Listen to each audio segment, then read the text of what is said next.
All right. I know it's the oldest, most overused scenario imaginable, but it happened to me. I wish I could tell you in some sophisticated or unique way that I discovered my wife was cheating, but I can't. It unfolded like an old cliche straight out of a bad story. I work for an automotive parts manufacturer, specializing in brakes. Someone's got to do it, and I'm one of the lucky ones. From 4 in the afternoon until midnight, 5 days a week, I operate one of the most outdated machines you've ever seen. I wear eye protection, earplugs, steel-toed shoes, and a denim apron. Every day, I meet my quota, and if I'm fortunate, I get a bonus at the end of the year. I live in a nice 3-bedroom house with my beautiful wife, Marcy, and our 2 children, both in elementary school. After 12 years of marriage, things were going smoothly until today. We have 5 stations that mount the brake shoes, all running on compressed air. In 8 years, we've never had any problems with the equipment.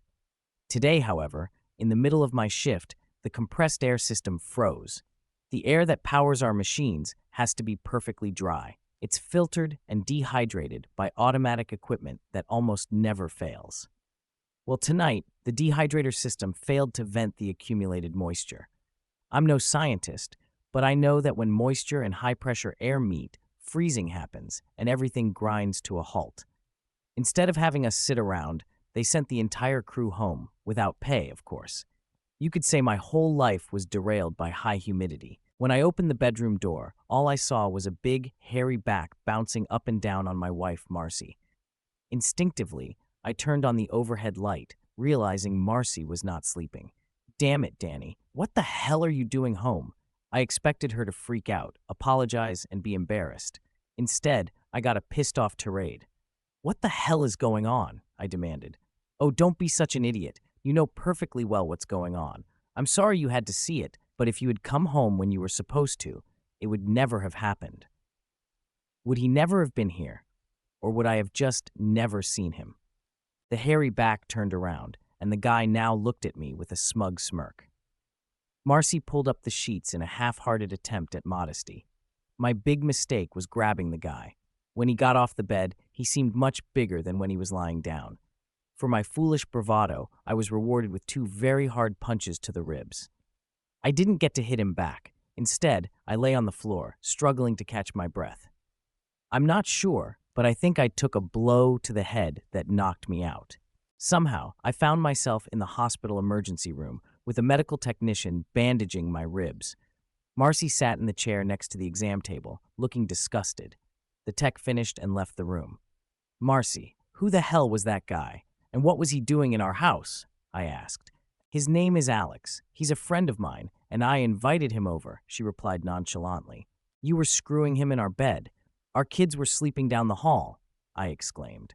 Yes, I know. If you hadn't made such a fuss, they never would have woken up, she retorted, utterly unfazed by the situation. I had to have my sister watch them so I could bring you here, Marcy said with an air of irritation. What the hell was he doing there? How many times are you going to ask the same question? I demanded, feeling a mix of anger and confusion. We were having sex. We were fornicating, she replied bluntly. Is that so hard to understand? Is this a regular occurrence, or has this been the only time?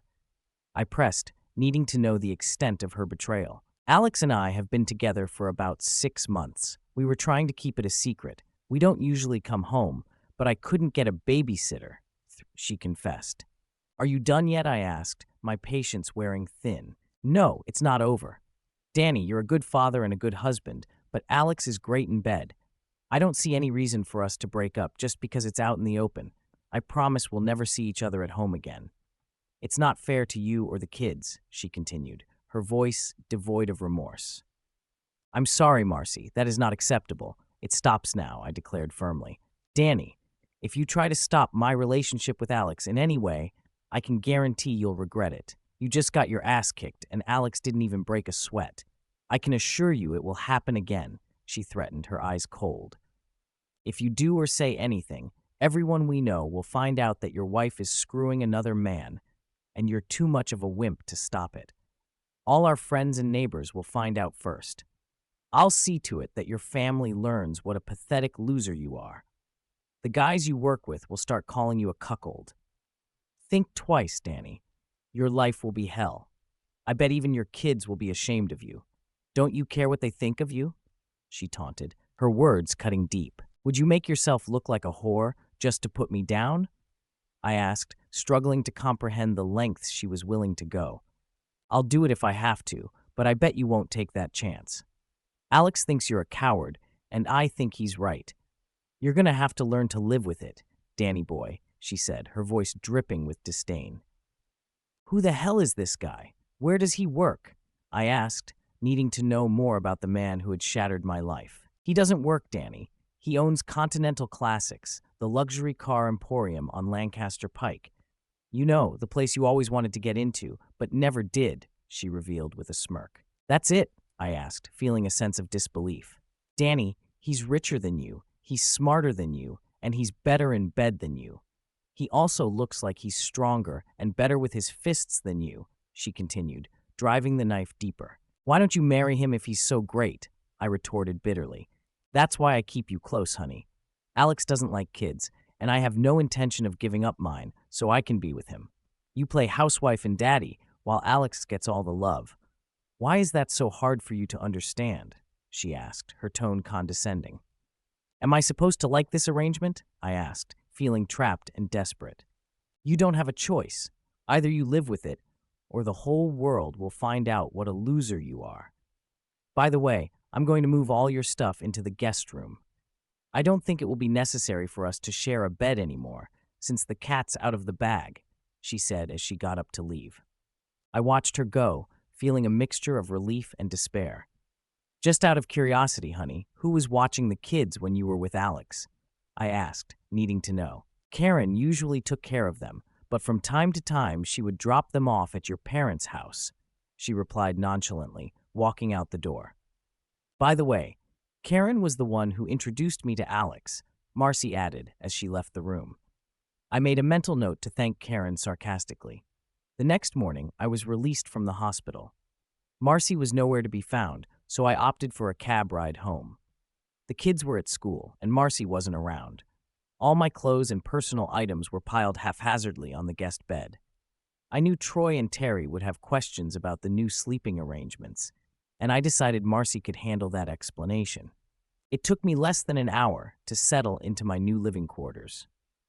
My mind was racing with thoughts and plans. There was no way I was going to let things unfold the way Marcy had planned. My first step was to head to the basement and dig out my old telephone recorder.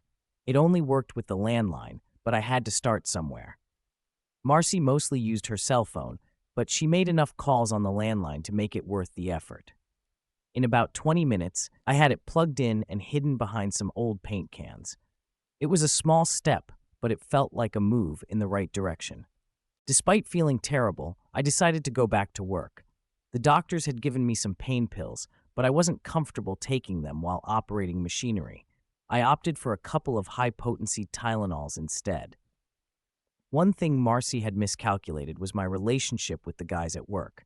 When I told them everything that had happened, they were all supportive and full of ideas, some good, some bad. It felt good to know that my friends had my back. We had an 8-hour shift ahead of us, and everyone was determined to come up with ways to fix things. During our dinner break, Glenn spoke up first. "I have a cousin who works for DeMarco. He handles all the details of the vehicles. As far as I know, he hates the guy. If you need information about the business, the buildings, or the work shifts, he can help." "That could be really helpful, Glenn. Anyone else?" I asked, looking around the table. "Danny, I have 2 shotguns and 2 pistols. You're welcome to either one. Neither is registered, so don't worry," Barry offered. "Thanks, Barry, but that sounds a bit more drastic than I was thinking." "Well, hell, then you don't even want to hear my idea," Freddie chimed in with a chuckle. "Tell us, Freddie. Come on, tell us," everyone urged. "I thought we could tie him to a tree with his legs spread and build a fire, Indian style, between his legs," Freddie said, grinning. Everyone loved Freddie's idea, but quickly dismissed it as too extreme. Kyle, the quietest of the group, hadn't said anything yet, so we all turned to him expectantly. "What? Don't look at me like that." "Yes, I have an idea, but it's a bit out there," Kyle said. "Spit it out, Kyle," I encouraged. "I remember reading somewhere about a prison in Arizona that dressed all the pedophiles in pink jumpsuits. It was supposed to be humiliating. I know this Alex guy isn't a pedophile, but something like that would embarrass the hell out of him. You mean put a pink jumpsuit on him? Wouldn't he just take it off? Someone asked. I was thinking, what if we could get in there, tie him up, and then spray him all over with pink paint? That might do the trick, Kyle explained. But he'd know who did it. First, you have to knock him unconscious and then leave him tied to a chair until someone finds him. How would we do that? Drugs? Hit him over the head? What are you thinking? Another voice asked. I can get a taser, Kyle offered. All you have to do is... The conversation continued as we brainstormed the most elaborate and satisfying way to take Alex down a peg, knowing full well that this camaraderie and brainstorming session was as much about blowing off steam as it was about actually forming a plan. Is sneak up on it and shoot it. You make it sound easier than it probably is. Kyle shrugged. How do we get him when he's alone, and how do we get close enough without him knowing? I don't have all the answers. I just thought it was an idea. The doorbell rang, signaling the end of our break. Back to another 4 hours on the machines, I muttered. That night, my quota was low, but the guys chipped in to make sure it was met. When I got home, Marcy was already in bed. At least she was keeping her word about not bringing Alex home. I had no idea what to do next. Most of the plans we discussed at work felt like high school pranks. I needed real revenge, not just a flaming bag of dog poop on Alex's doorstep. By noon, I was up. The kids were at school, and I could hear Marcy moving around the house. After a quick shower and shave, I headed out the door. Marcy called after me. Good morning, husband. Don't you have a kiss for your wife? Her sarcastic tone grated on me, so I just turned and walked out. Her smart-ass comment didn't deserve a response. I spent the rest of the afternoon killing time, trying to figure out a plan that wouldn't land me in jail. When it was time for work, I felt a little better knowing the guys had my back. Things were normal until dinner break. Danny, I have the taser in the car, Kyle said proudly. I don't know if you'll be able to use it, but at least you'll have it for self-protection. Don't forget to pick it up before you go home, he reminded me. Ever used the damn thing? Nope. Who wants to volunteer for a test? Kyle joked. The only response was a chorus of groans. We didn't have any new ideas, but it felt good to have friends ready to support whatever I decided. When I got home, things were quiet. Working the night shift always messed up my sleep, especially on weekends. I was up earlier than usual. Troy and Terry were excited to go to Chuck E. Cheese, and Marcy seemed relieved when I told her we'd be gone all day. Danny, I'm going to need you to take some vacation time next week. Alex's friend Wally is coming up from Detroit, and we're going on a 3-night, 4-day cruise to Cancun. If you can't take time off, maybe your parents can help with the kids. I was stunned. Let me get this straight. You're going on a sea cruise with 2 guys? That sounds sleazy, even for you. Don't be rude, Danny. It doesn't suit you. Wally will be staying with Karen. They've been friends for a couple of years. Oh well, that makes it all okay then, I said, dripping with sarcasm. I made a mental note to thank Karen for introducing Marcy to Alex. We left for Chuck E. Cheese early, but had to kill some time at Hobby Lobby first. The kids picked out model kits while I wandered the aisles, marveling at the craft supplies. If Marcy had been into crafts, maybe she wouldn't have brought home that gorilla. It was too late now. My eyes lit up when I saw rows of designer paint and spray cans. 6 cans of pink spray paint caught my eye. It was the only place I'd ever seen that color in an aerosol can. I bought all 6, thinking it was a sign. Troy picked a monster truck kit, and Terry chose a tow truck. We also got some 18-inch plastic cable wraps. Chuck E. Cheese was open by then, and the kids spent 4 hours and 2 pizzas there before burning out. We fed the ducks at Pandora Park and then headed to my parents' house for dinner. Mom and Dad were glad to see us, and Troy and Terry spent the evening in front of the TV. I took the chance to fill Dad in on the situation with Marcy. Telling him everything felt like getting ahead of Marcy's threats.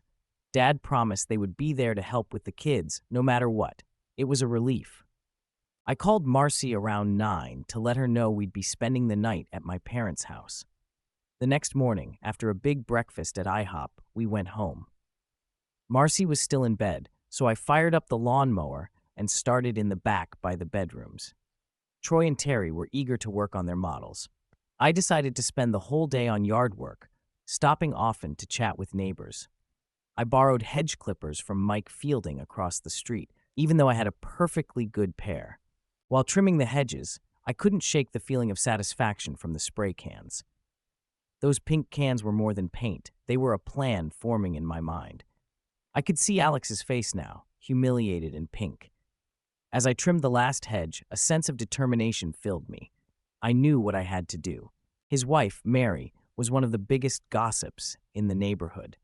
I explained to Mike that there might be some unfamiliar cars parked next to the house because Marcy was having some male friends over. Everything should be fine unless they got drunk and rowdy. If that happened, I would call the police. It was hard for me to control things since I worked at night. Larry Finley was on the board of directors of the local church. I borrowed a spark plug wrench from him and apologized for Marcy's recent wild behavior. Of course, I wanted to know what he meant. Larry was more nosy than Mary Fielding. 10 minutes later, I had enough fodder for a month. I didn't break for lunch and finished work around 4 in the afternoon. After a quick shower, I went to Rosie's Cantina and ordered the most expensive meal on the menu. I'm not sure what it was, but it sure was good. I spent the rest of the afternoon with my brother Dave and his family. Dad had already told him what was going on. I spent the night on his couch. My wife had a great plan. She was going to force me to obey by threatening to expose me as a cuckold. If I refused to consent and support her infidelity, she would make my life miserable. It was an interesting idea, but it had a lot of holes in it. In less than a week, I had told everyone what was going on. That nullified her threat. I was also able to make her look more of a slut than I had ever imagined. I don't think she expected any reaction. I stopped by the house the next afternoon to change for work, and a fuming Marcy was waiting for me. "What the hell have you been telling the neighbors? Karen said you told everyone that I ran a whorehouse here at night." "Oh shit, that's not true, Marcy. I simply explained to them that you might be entertaining men while I was at work and that they shouldn't get excited about it." "Well, that's not the way it goes around. Who else have you been talking to?"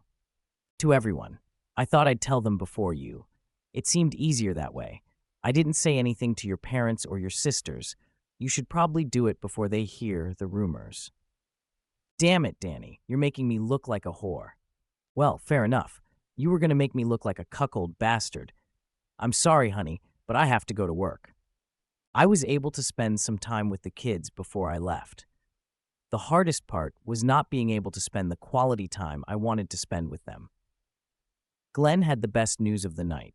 Continental Classics closed at 9 o'clock Thursday night, so Alex could personally do all the payroll for Friday.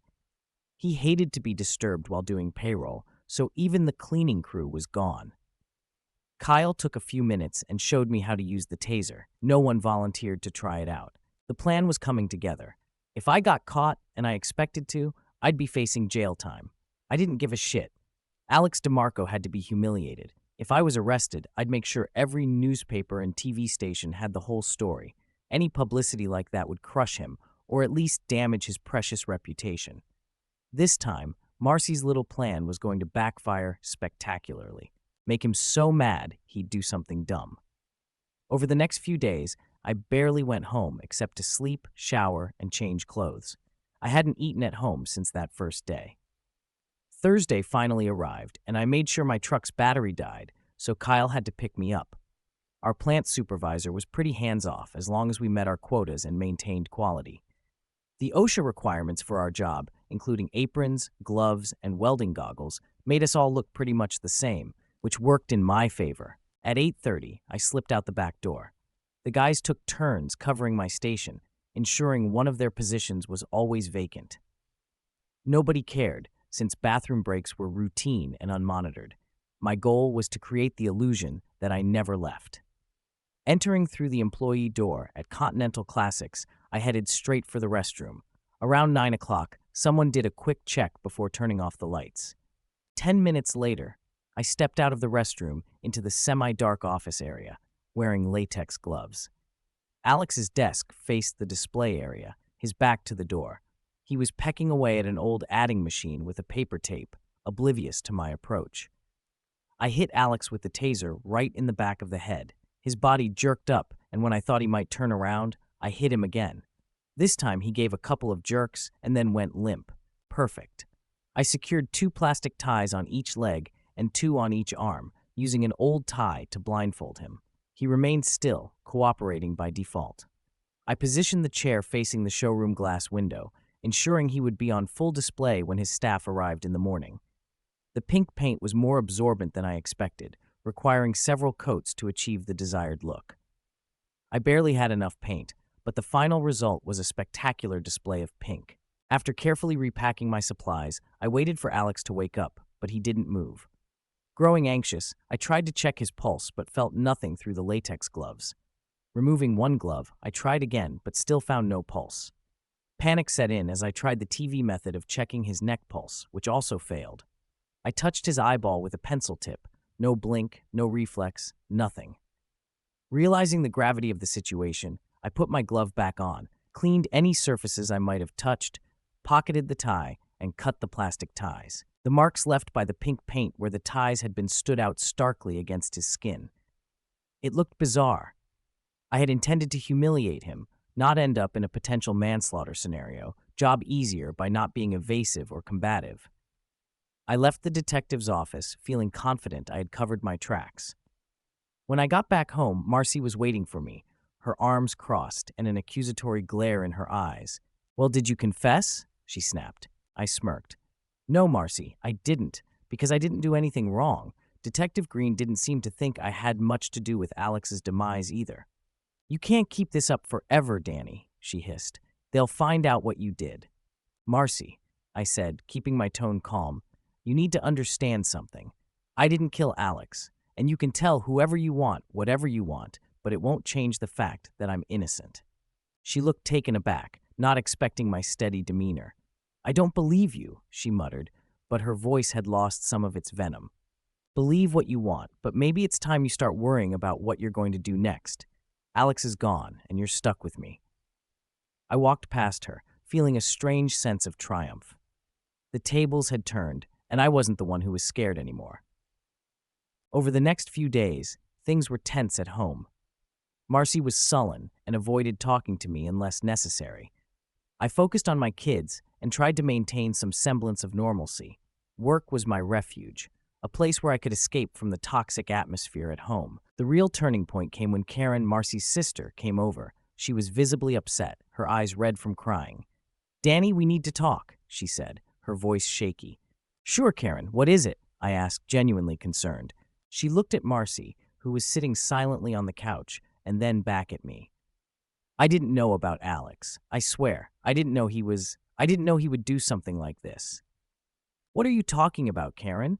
Marcy snapped. "Danny," Karen said, ignoring her sister, "Alex wasn't just cheating on you with Marcy. He was involved in some shady business deals. The police think he might have been killed because of that, not because of some affair." Marcy's face went pale. "That's a lie. Danny did it. He was jealous." "Marcy," Karen said firmly, "you need to stop. Alex's death had nothing to do with Danny. The police are looking into his business associates. They think he crossed the wrong person." For the first time, Marcy looked genuinely scared.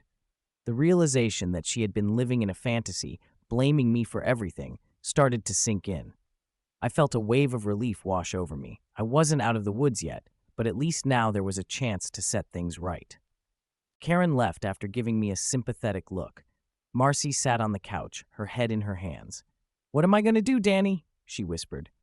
I sat down next to her, feeling a strange mix of pity and frustration.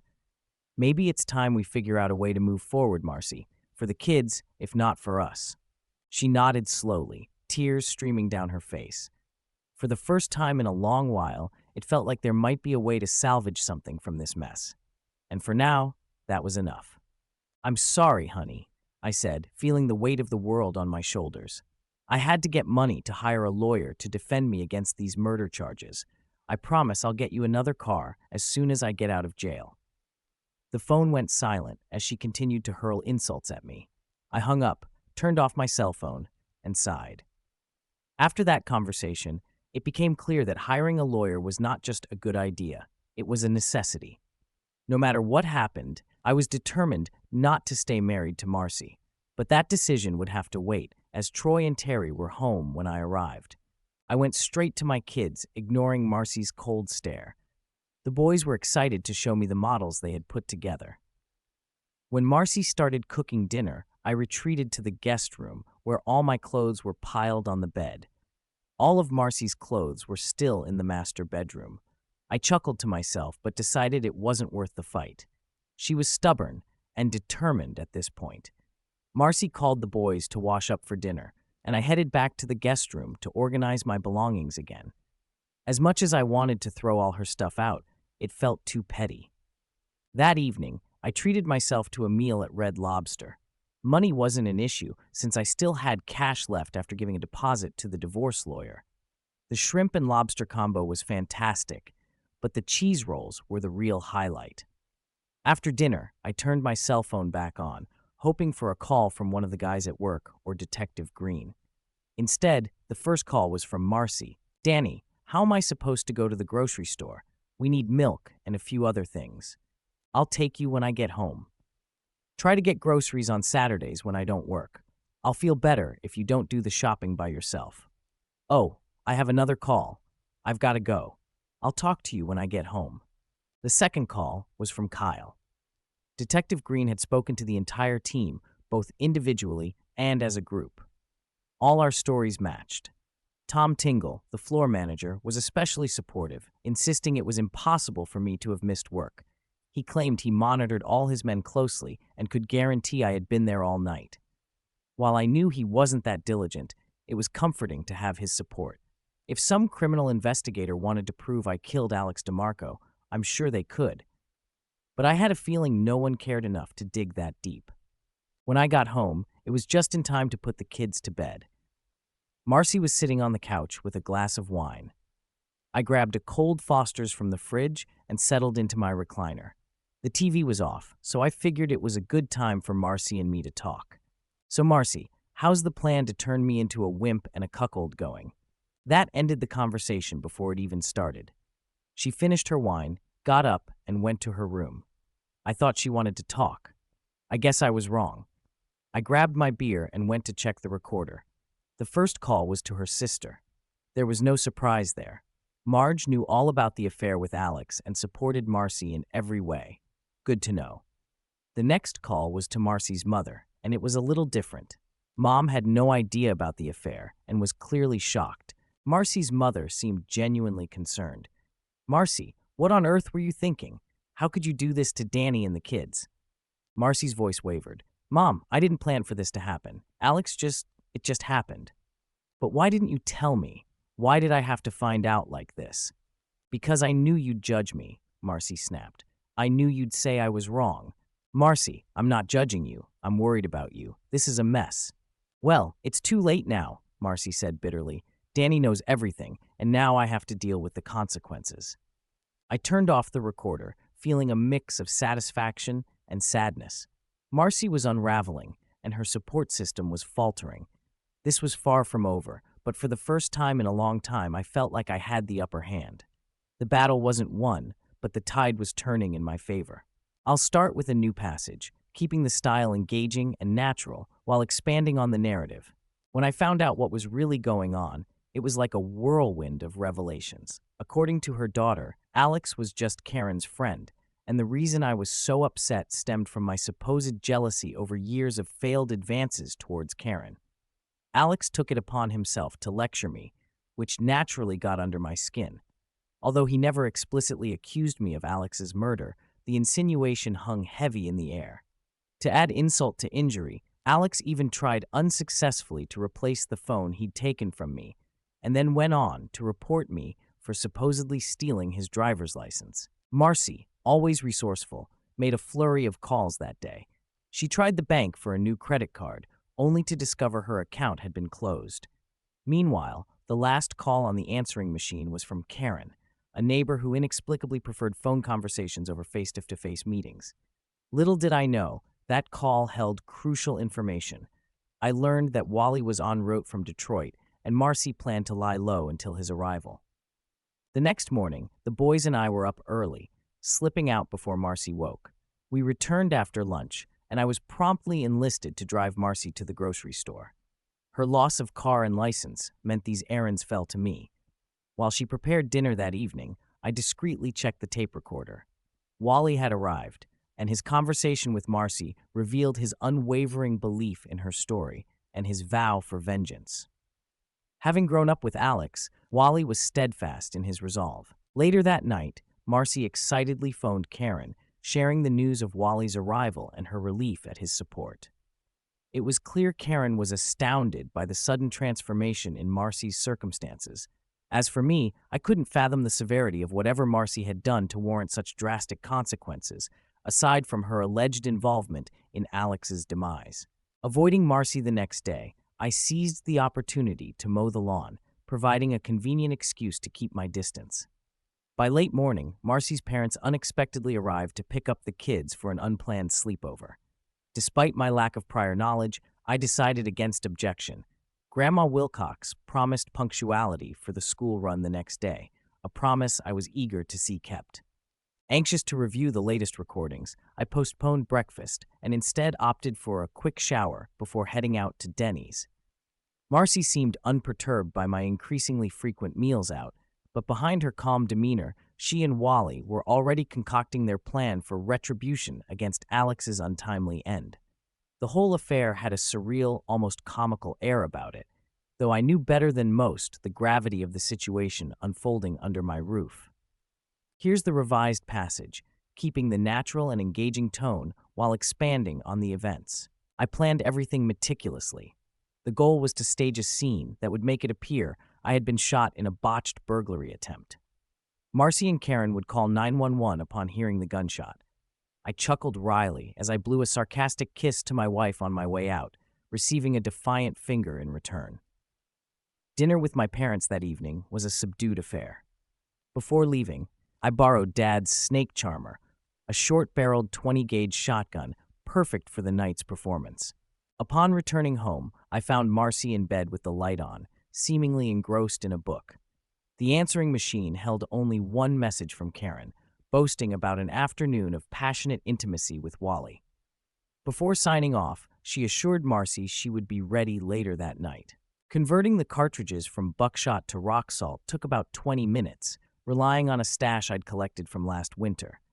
I wasn't out to kill Wally, just to slow him down, much like I hadn't intended harm to Alex. I hesitated to check the back porch door, assuming Marcy had left it open. Stripping down to my shorts, I searched through the bed blankets, settling for a Coke in the absence of coffee. Positioned in my recliner with the cell phone close, I waited. Wally didn't arrive until well after midnight. Spotting him on the terrace, I promptly dialed 911, reporting an intruder in my home and emphasizing my fear for my life. Holding the line, I observed as the patio door slid open silently, revealing Wally's silhouette. Waiting until he was fully inside, I fired the first shot, aiming low to avoid fatal injury. The impact sent him sprawling backward onto the deck, and the subsequent shot sent him crashing over the railing with a loud clatter. Inside, the shotgun blast reverberated, leaving my ears ringing. I flicked on the lights, prompting Marcy to rush into the living room, shrieking unintelligibly amidst the chaos. Concerned, I approached Wally, spotting a Ruger 22 automatic with a silencer nearby. Marcy's yelling intensified until I aimed the shotgun in her direction, silencing her abruptly as she fled the room. Wally lay writhing, his ankle clearly injured from the fall. It seemed luck was not on his side. Within minutes, police sirens announced the arrival of the first squad car. I placed the shotgun down deliberately, ensuring no misunderstanding about the situation. Flagging down an officer, I provided details while another relayed information to the 911 operator. Here's the expanded and revised passage, maintaining the natural and engaging narrative style. The police arrived swiftly, reassured that everything was under control. They inquired about other occupants in the house, and I mentioned Marcy in the bedroom. They escorted her to the living room, where it quickly became apparent they had made a serious misjudgment. Despite my attempts to shield her, Marcy's frantic words spilled out uncontrollably, prompting a uniformed policewoman to gently lead her outside. I noticed Karen among the gathered neighbors, but any attempt at communication was met with a cold shoulder. My gesture of mock surrender was met with swift dismissal. The emergency unit arrived simultaneously with Detective Green, who greeted me with a knowing smile. I returned it with a grin of my own, not out of disrespect, but more from a sense of irony. The policewoman, whom I mentally dubbed the Amazon, ushered Marcy back inside to dress, her agitation somewhat subdued. With Marcy ready, we were all escorted downtown to police headquarters, where I insisted on separate transportation, opting to ride with Detective Green. During the silent car ride, Detective Green glanced at me occasionally, a hint of amusement in his eyes. Daylight was breaking by the time he released me, having held me overnight for questioning that felt reminiscent of Guantanamo, fueled by incessant cups of coffee. A patrol car dropped me off at home, where I half expected to find crime scene tape and chaos, but the house appeared undisturbed. The rock salt had barely scratched the glass siding door. I presumed Wally had borne the brunt of it. Resigned to the broken railing needing repair, I collapsed into bed and didn't stir until after lunch. Emerging groggily, I stumbled into the kitchen to find Detective Green already there, engrossed in the morning paper and savoring freshly brewed coffee, presumably his own doing, while I slept. Having had my fill of coffee the previous night, I settled for a large glass of orange juice and joined him at the table. It dawned on me how he had slipped into the house unnoticed. "You're a stand-up guy, Mr. Mercer," Detective Green remarked without looking up from his paper. Unsure how to respond to the unexpected compliment, I opted for silence, uncertain if he was testing me or genuinely offering praise. Finishing his coffee, he added casually, "Detective Green, I could use a shower, a shave, and some grub. My treat, unless it's against protocol." "Take your time, Danny. No rush," he assured with a grin. As I headed for the shower, I pondered when he managed to sleep. Lunch consisted of hearty pork sandwiches, accompanied by a beer courtesy of Green. We ate in silence until the weight of unspoken questions hung heavy between us. "You're itching to ask me something, Mr. Mercer." Green finally broke the silence. "It's funny, but I was thinking the same about you," I replied. Green motioned the bartender over for 2 more beers on tap. "I spent all night grilling you. Now it's your turn. Well, for starters, where's my wife?" "She's still in our custody. They're arraigning her this afternoon." "My in-laws got her a lawyer." "Wasn't expecting that," I mused aloud, feeling a surge of conflicting emotions and 100 unanswered questions. Each question posed risked exposing myself further, so I decided caution was best. "I don't have any more questions, Detective Green, but if you need to vent, feel free." Green chuckled softly, taking a long sip of his beer. "One more thing. You didn't happen to overhear or record any conversations your wife had with Mr. Williams, did you?" "Wally, if I had such a tape, would you need it?" "I'm not sure yet. Depending on how things play out, it could be crucial. Though, if you have one, it could complicate things for you." Nodding, I thanked him quietly. "Danny boy, I think I'll take you home now. Your kids will be back from school soon, needing their dad." As we pulled into the driveway, the school bus dropped off Troy and Terry.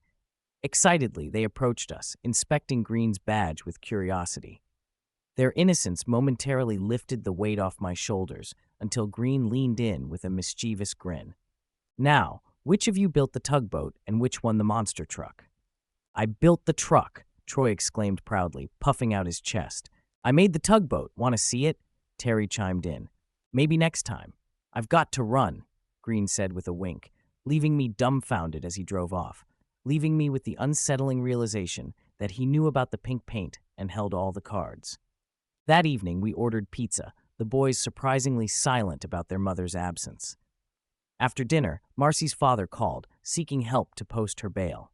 Politely declining, I sensed his confusion about the situation, but appreciated his attempt to support his daughter. As he hesitated about where to stay, I reassured him before hanging up. Together with the boys, we packed Marcy's belongings into the van, dropping them off without cost. Returning home, I spotted a U-Haul truck in Karen's driveway, gone by morning. Marcy never reached out to me, leaving me to glean updates from the daily newspaper. It felt as though I'd been deliberately sidelined, out of the loop. There was no trial. Marcy pinned the blame on Wally, who in turn confessed to his role. Both pleaded guilty. Marcy to 3 to 5 years for conspiracy to commit murder, and Wally to 5 to 10 years for attempted murder.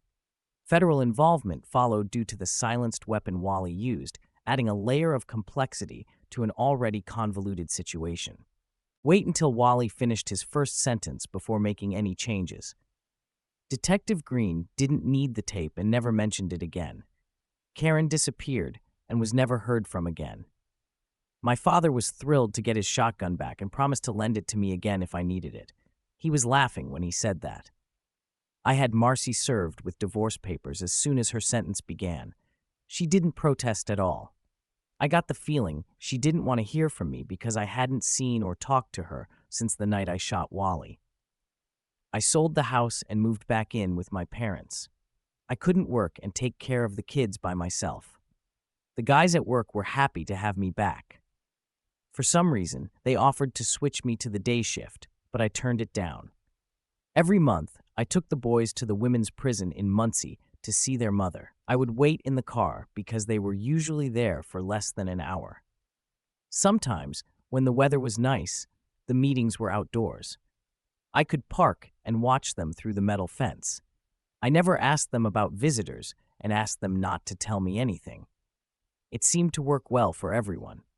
Things seemed to be going smoothly until I got the call. "Hi, is this Daniel Mercer?" "Yes, my name is Alina Hawkins. A detective named Darnell Green said I should call you. There are things we need to discuss." "I know Detective Green, but why would you want to talk to me?" "Alex DeMarco was my brother." "Oh shit. Just when I thought all this was behind me, something like this has to happen. I don't think it's a good idea." "I'm sorry for your loss, but I can't help you." I hung up the phone before she could say anything else. 2 days later, she called back. "Daniel, I would be very grateful if you would come to see me. There are some things I need to tell you. Detective Green said you were a reasonable man. Where did you want to meet?" "I'd prefer to do it in the car showroom, but anywhere you feel comfortable is fine with me." It took me a few moments to think of something. "Meet me Saturday morning at 10 o'clock at the showroom. I'll bring my 2 sons. They like to look at old cars." I didn't know what I had in mind, but I felt safer in a public place with the kids. I wasn't using them as a shield or anything, but I thought she would be less likely to try anything if I had them with me. I had no idea what kind of grudge this woman might be harboring. If she was Alex's sister, she must be Italian. If she was Italian, she must be hot-blooded. If she was hot-blooded, she had to be careful. At this point, I decided I was overthinking the whole thing. I needed a beer. I called Detective Green and asked him what was going on. He laughed and told me to meet with her and stop worrying. That was easy for him to say, since he hadn't killed his brother. Continental Classics was a large and impressive place. In addition to the main showroom, they had 2 large buildings in the back that contained cars needing restoration or waiting for a spot in the showroom. I was surprised when we stopped in to see that they were having a grand opening celebration. I was not expecting it. There was a lot I didn't understand. Terry and Troy seemed torn between the cars and the gifts. The first impression was the smell of the popcorn machine. A guy with floppy shoes and a rubber nose was handing out small bags of hot popcorn. Off to the side, there was a soda machine and another clown with a hot dog cart. The kids wouldn't need to eat today. It was not too difficult to recognize Alina Hawkins. I knew it right away as soon as I saw her walk straight towards me with a slow, determined stride. Everything about her said Italian: dark hair, dark eyes, olive complexion, and wide hips. I suppose a gentleman wouldn't have noticed her hips, but her height accentuated them. 5 feet at the most. Alex was huge, and his sister short and wide. I felt myself getting a little nervous as she got closer, and then I noticed the smaller clone next to her. The girl looked to be about 10 years old and was the spitting image of Alina, except that her hair was a little lighter, and naturally she had no hips. It seemed that my hostess covered herself as well as I. We were a rather pitiful pair. We both used our children as security. As she closed the gap that separated us, her hand reached out in a friendly manner. Daniel Mercer, I presume. It was natural and polite to take her hand and shake it. I always wanted to say that, like in the movie about Dr. Livingstone. She smiled but seemed a little nervous, which made me feel a little better. I was kind of speechless, so she kept talking. This is my daughter, Kaylee. Kaylee smiled at the boys and me. Troy smiled back politely and said her name, but Terry held out his hand with a smile on his face. Kaylee, why don't you show the boys around the place while I talk to their father? Terry immediately followed Kaylee to the display area, while Troy headed for the hot dog stand. I took that as a good sign. We can talk down here or upstairs in my office. Your choice. I guess the office would be fine. Those were the first words out of my mouth. As we walked toward the stairs leading to the elevated office, I noticed several of the employees glancing in my direction and making comments to each other. Alina also noticed and smiled at my discomfort. All of the vendors on the floor were wearing blue bowling shirts for the opening, so they were easy to spot. Unfortunately, they all seemed more interested in me than the buyers. One guy at the end of the building gave me a big smile and a thumbs up. I smiled back, but felt a little nervous. Did Detective Green say anything to you about my situation? I didn't respond. I just shook my head no. I don't want to bore you with my life story, but I think you need to know a little bit. Alex was my brother and my only relative. There is no other family. When Alex died, he had no will. Since I was the only relative, I inherited his business. The executor took a good share, but I still got more than I expected. I was glad to see that someone was getting something beneficial out of the whole mess. As she explained things to me, I noticed her wearing an ear piercing and a wedding ring. A small silver cross hung from her neck, but it was hard to see because my eyes kept wandering down her cleavage. I started to remember how long it had been since I had sex when she interrupted me. Mr. Mercer, are you paying attention? It was a trick question. She was smiling when she asked it. I'm sorry, I was just admiring your crucifix. She told me to just look her in the eye and pay attention, then playfully punched me in the arm. Would you like a beer? It seemed like a good idea. There was a mini fridge next to the desk, and she had to bend down to get the drinks. One moment I was compelled to look at her cleavage, and the next, I knew she had a beautiful ass staring me in the face. She wasn't just explaining things to me, she was trying to seduce me. Maybe it wasn't intentional, but it was working wonders. She opened the tab and handed me the can, careful not to bend over. We had a few drinks each without saying anything. Well, Mrs. Hawkins, I'm glad it went well for you, but I'm not sure why I'm here. I should get back to the boys before they start worrying. It would be better if you called me Alina. Can I call you Danny? Of course. Are we done here? No, damn it. Sit there and stay still until I'm done. Detective Green said you'd understand. I did not answer. If I kept my mouth shut, it would end sooner. Alex was a bastard. He wasn't a good son of a bitch and deserved to die. Oddly enough, I wanted to thank you. It was a trap. That damn detective was setting me up. Was the room bugged, or was she? She might have a bug hidden in her bra. Damn, I was looking at her cleavage again. Do you carry a microphone or some kind of recording device? Of course not. Why would I do something like that? I finished my beer, though I still wasn't convinced. I'd better go down and see what the boys are up to. I wouldn't want them to get in trouble. Just sit down. She seemed quite convinced of this. There was no love lost between Alex and me. About 3 years ago, my husband was killed in an accident. He had no life insurance, and the guy who hit him had no insurance. I was out of work and had a daughter to raise. Alex was my only relative, so I asked him for help. He paid part of my husband's funeral expenses, and that was it. He wouldn't even return my calls. Are you telling me that his death was a good thing for you? Yes, and apparently for you too. Maybe we should both be grateful for what happened and leave it at that. Alina smiled and finished her beer. You don't want to talk about this anymore, do you? I nodded and started to get up from the chair. I need you to do me a favor. You're the only one who can help me.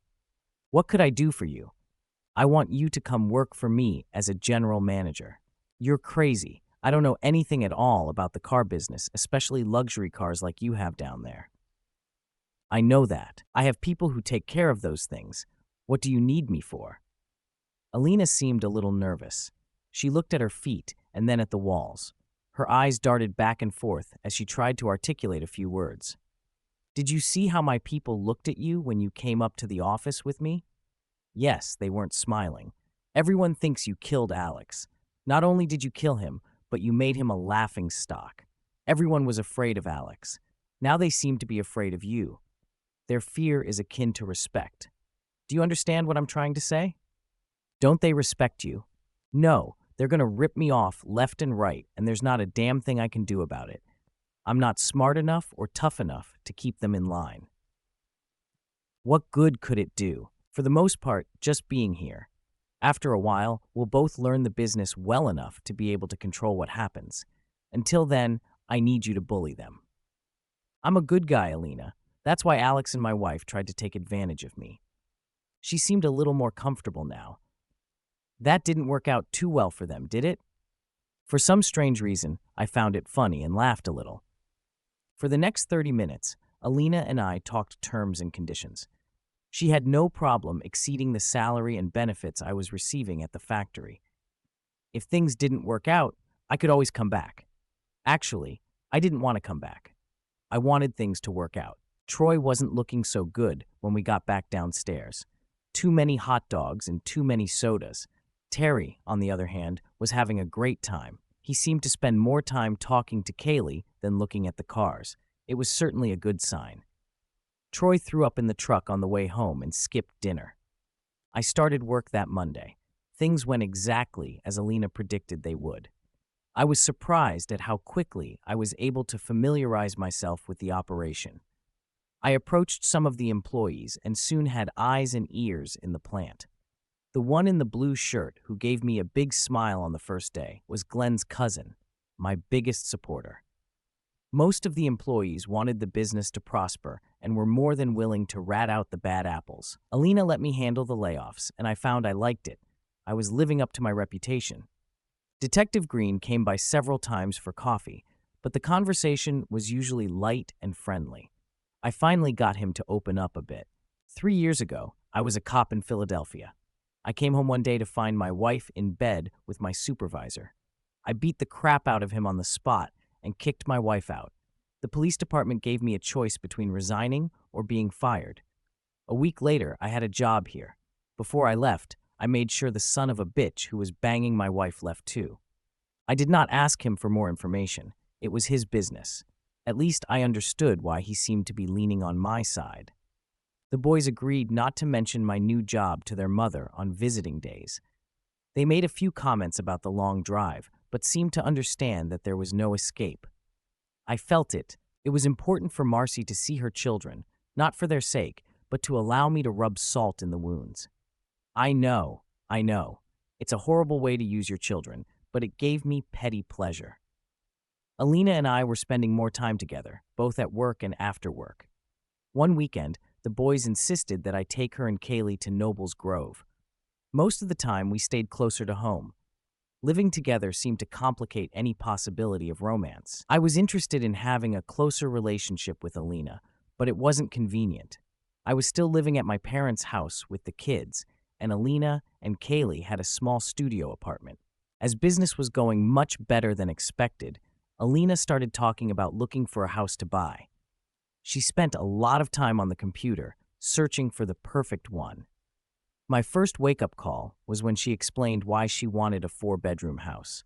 Danny, I think it's important that the kids each have their own room. It's better to take care of those things now than to have to do it again later, don't you agree? Of course, I quickly realized that the question was a trick. I also realized that Alina felt I was more than just an employee. The potential for romance was looking better. Yes, I think that's a great idea. I also think a split bedroom plan would be a good thing to consider. I don't like the idea of them being too close to the master bedroom. I walked out of the office right after I said that and noticed a small smile on her face. It was a strange relationship. We had never had sex. We hadn't even come close to it. We hadn't even kissed. But I felt closer to her than I had to Marcy in 12 years. 2 days later, when my divorce from Marcy was final, we all went to Red Lobster to celebrate. The kids didn't know the reason for the party, but Alina did. Later, back at the apartment, the kids were watching a pay-per-view movie when Alina cornered me in the kitchen and stood on tiptoe to kiss me. We were hugging and laughing a little when Kaylee came into the room. Oops, sorry, Mom. As she turned to leave, she added, "It's about time." When we got back to the living room, Kaylee was whispering in Terry's ear, and they were both smiling. Alina and I were on our best behavior for the rest of the night, but I was looking forward to whatever it was. The next day, while the kids were at school, Alina and I took a long lunch and went back to the apartment. We both had a lot of energy to burn. We didn't get back to work until just before quitting time. There were many long lunches after that, and Alina began to get serious about looking for a house. Detective Green came to see us regularly, mostly just to chat, but occasionally he would stare at cars. He fell in love with a Studebaker Hawk that had been owned by Roger Ebert, the movie critic. Alina gave him a good price. "Danny, I need you to take me to see Marcy." It was an unexpected request. The boys and I took fewer trips than we used to, but Marcy never seemed to complain. "Any particular reason?" "Closure. I need closure." I never understood what it meant. I knew all the words that described it, but the concept eluded me. But the concept seemed to escape me. "Do you want me to come with you?" "Just take me over there. You don't have to be with me when I talk to her." It was a warm, sunny autumn day when we arrived at Muncie. Prisoner visits were being held outside, so I parked by the fence. 10 minutes later, Marcy and Alina came out to the exercise yard and sat at one of the tables. They were both chatting and smiling, as if they were long-lost friends. Things got interesting after 5 minutes. The smile had disappeared from Marcy's face. She was now leaning over the picnic table and scowling at her visitor. Alina, on the other hand, still looked happy. Suddenly, Marcy pounced on the table and tried to grab her. The interruption was quickly squashed by several of the guards as they led my ex-wife back into the building, kicking and screaming. Alina turned, looked at me, smiled, and shrugged her shoulders before leaving the visiting area. She was still smiling when she returned to the car. "What the hell was that all about? Your ex-wife sure is a touchy bitch." Alina seemed to chuckle to herself. We drove for several miles, and then she turned slightly, straining against the seatbelt. I introduced myself, and she seemed glad to see me. Everything was fine, as long as she thought I was on her side. I admit I fooled her a little at first. "What do you mean?" I told her I was coming from Baltimore to get revenge. That seemed to cheer her up because she thought I meant you. Of course, all I really meant was that I was going to get even with Alex by taking over his business. I guess you can still get revenge on a dead person, can't you?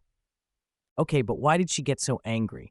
She wanted details like when, where, and how. Of course, I knew she meant you. Now I was getting interested. I told her it was going to take a long, long time and asked if she wanted me to keep her informed of the progress. She enthusiastically agreed and insisted on knowing exactly how I planned to do it. When I told her how I was going to do it, she got mad. She flipped out. She went nuts. It was great. Okay. How the hell are you going to kill me?" Alina's smile grew bigger. "I told her I was going to screw you to death." "That was it?" "Yeah. It's funny, isn't it? I thought she might get pissed off, but I never expected it to happen." Everything was silent for a few moments. We were both smiling. I was very proud of her. "When do you plan to start this round?" "As soon as we get to the next motel, dummy." 2 months later, Alina and I got married. It was a small ceremony in the backyard of our new house. Alina sent Marcy a wedding invitation with a little note inside. "Everything is going according to plan. He should be dead in 40 or 50 years."